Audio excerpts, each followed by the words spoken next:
பாப்பிரெட்டிப்பட்டி அருகே பாஜக தலைவர் அண்ணாமலை மாதா சிலைக்கு மாலை அணிவிக்க கூடாது என இளைஞர்கள் எதிர்ப்பு தெரிவித்ததால் அப்பகுதியில் பரபரப்பு ஏற்பட்டது.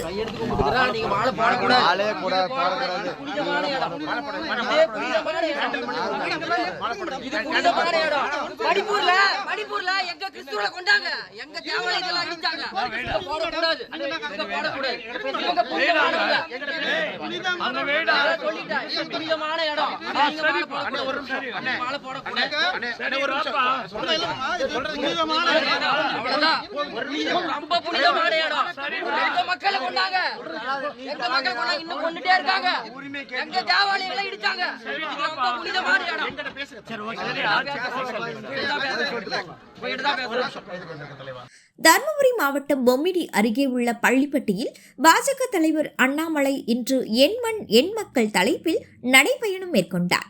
அப்போது லூர்து அன்னை ஆலயத்தில் உள்ள மாதா சிலைக்கு மாலை அணிவிப்பதற்காக ஆலயத்திற்குள் சென்றார். அப்போது மாதா சிலைக்கு முன்பு நின்றிருந்த இளைஞர்கள் மணிப்பூர் கலவரத்தின் போது பாஜக சார்பில் சிறுபான்மையினர் மக்களுக்கு எந்த ஒரு குரலும் கொடுக்கவில்லை என தெரிவித்து நீங்கள் மாலை அணிவிக்க வேண்டாம் என்று அங்கிருந்த இளைஞர்கள் பாஜக தலைவர் அண்ணாமலைக்கு எதிர்ப்பு தெரிவித்தனர்.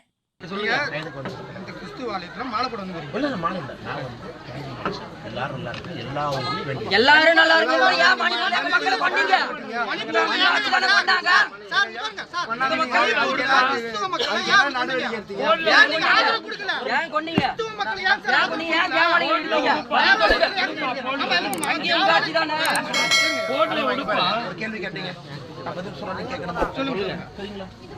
மணிப்பூர் பிரச்சனை என்ன பிரச்சனை?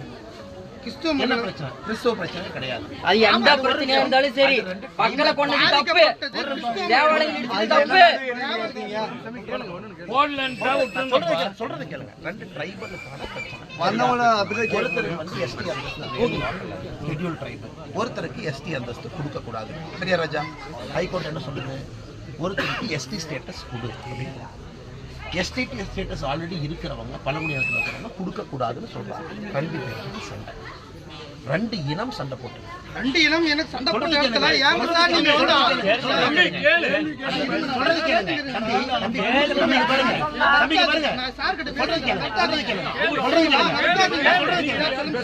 உண்மை எல்லாத்துக்கும் தெரியும். ரெண்டு கம்யூனிட்டியிலுமே இந்துக்கள் இருக்கிறாங்க, கிறிஸ்டியன் இருக்கிறாங்க. நீங்க புரிஞ்சுக்க, நீங்க மத அரசியல் பண்றது யாரும் நீங்க புரிஞ்சுக்கணும். நீங்க கிறிஸ்டியன் இருக்கிறாங்க, ரெண்டு இதுலயுமே ரெண்டு ட்ரைபல் சொல்றீங்க. ரெண்டு ட்ரைபல் கம்யூனிட்டிலையும் நீங்க மேத்தின்னு சொல்ற கம்யூனிட்டிலையும் இந்துக்கள் இருக்காங்க, அதுலயும் கிறிஸ்டியன் இருக்காங்க. இன்னொரு ட்ரைபல் கம்யூனிட்டில இந்துக்கள் இருக்காங்க, அங்கேயும் கிறிஸ்டியன் இருக்காங்க. சண்டை நடந்தது அவங்களுக்குள்ள. எதுக்கு சண்டை? எப்படி நீ எஸ்டி அந்தஸ்து கொடுக்கலாம்? இது மாநில அரசுக்கு என்ன சம்பந்தம்? ஹைகோர்ட் ஆர்டர் எஸ்டி அந்தஸ்து கொடுக்குது. சரிங்களா? சொல்றது கேளுங்க. ஹைகோர்ட் ஆர்டர் போட்டு கொடுக்குது. சொல்றது கேளுங்க. அதுக்கப்புறம் ஆர்மி போகுது, சிஆர்பிஎஃப் எல்லாரும் போறாங்க. ஃபுல் பேராமிலிட்டரி உள்ள இருக்கு, இந்திய அரசு உள்ள இருக்கு. எல்லாரும் போய் கலவரத்தை கட்டுக்குள்ள வர்றாங்க. இது நீங்க புரிஞ்சுக்கங்க. இலங்கையில 2009 ஒரு கலவரம் நடக்குது. யாராவது நடக்குது? தமிழர்கள் ராணுவத்தில் நடக்குது. 1,60,000 சரிங்களா? அன்னைக்கு இவங்க பேசிட்டு இருக்காங்கல்ல, இங்க எங்க போனாங்க? 1,60,60,000 தமிழர்கள் படிக்கிறது ஆட்சியில் யார் இருந்தா? நீங்க பேசுறீங்களே, அன்னைக்கு நம்ம கோவம் எங்க போச்சு? இந்தியாவுக்குள்ள யார் என்ன பண்ணா? அன்னைக்கு யாரு என்ன பண்ணா? நம்ம தமிழர்கள் தானே, நம்ம தமிழர்கள் தானே, அங்க இருக்கிறவங்க நம்ம ஆளு தானே. நீங்க இவ்வளவு பேசுறீங்கல்ல, அன்னைக்கு நம்ம எங்க போனோம்? ஆட்சியில் யார் இருந்தா? அது யாரு தீர்த்தா? இன்னைக்கு அதே ஆட்களுக்கு நாம வீடு கட்டி தரோம், அங்க நாம போறோம். தயவு செய்து மதத்தை வந்து கோயிலுக்குள்ளே கொண்டு வராதீங்க, சர்ச்சுக்குள்ளே அறிவோட பேசிட்டு இருக்கேன். உங்களோட பதில முன்னாடியே படிச்சுட்டேன். நீங்க என்ன சொல்றீங்கன்றது எனக்கு நல்லாவே தெரியும், என்ன நடக்குதுன்னு தெரியும். மத்திய அரசு அவங்களை தடுக்கவும் இல்ல, தடுக்கல, திமுக பேசுற மாதிரி பேசக்கூடாது.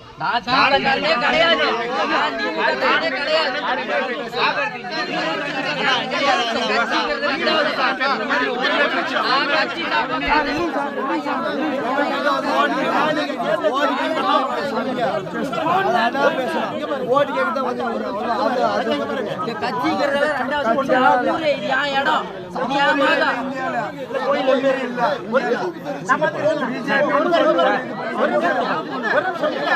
சர்ச் உங்க பேர்ல இருக்கா? மத்தா உங்க பேர்ல இருக்கா? கோயில் உங்க பேர்ல இருக்கா? சர்ச் உங்க பேர்ல இருக்கா? கோயில் யாரு பேர்ல இருக்கா? எல்லா மக்களோட உரிமை இருக்கு.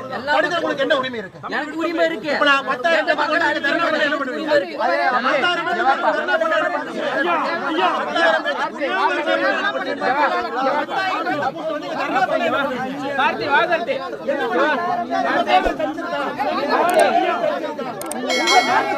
ஐயா ஆளே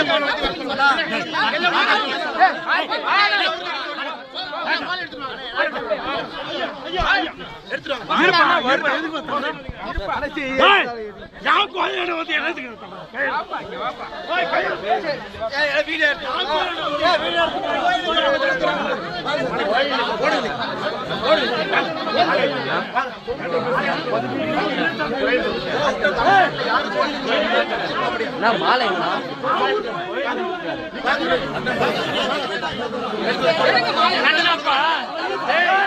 எத்தனாடா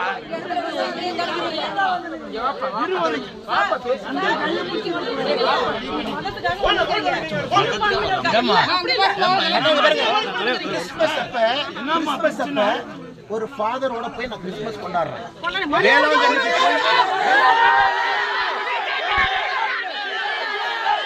மணிப்பூர் விவகாரம் குறித்து அந்த இளைஞர்களுக்கு விவரித்த அண்ணாமலை எவ்வளவு எடுத்து கூறியும் நீங்கள் மாலை அணிவிக்க கூடாது என தொடர்ந்து எதிர்ப்பு தெரிவித்தனர். இதனைத் தொடர்ந்து அங்கு பாதுகாப்பு பணியில் இருந்த காவல்துறையினர் எதிர்ப்பு தெரிவித்த இளைஞர்களை அங்கிருந்து அப்புறப்படுத்திய பின்பு பாஜக தலைவர் அண்ணாமலை மாதா சிலைக்கு மாலை அணிவித்து சென்றார். பின்னர் இதனை அறிந்த அப்பகுதி மக்கள் மாதா சிலைக்கு அணிவித்த மாலையை அகற்றி தூக்கி எறிந்தனர்.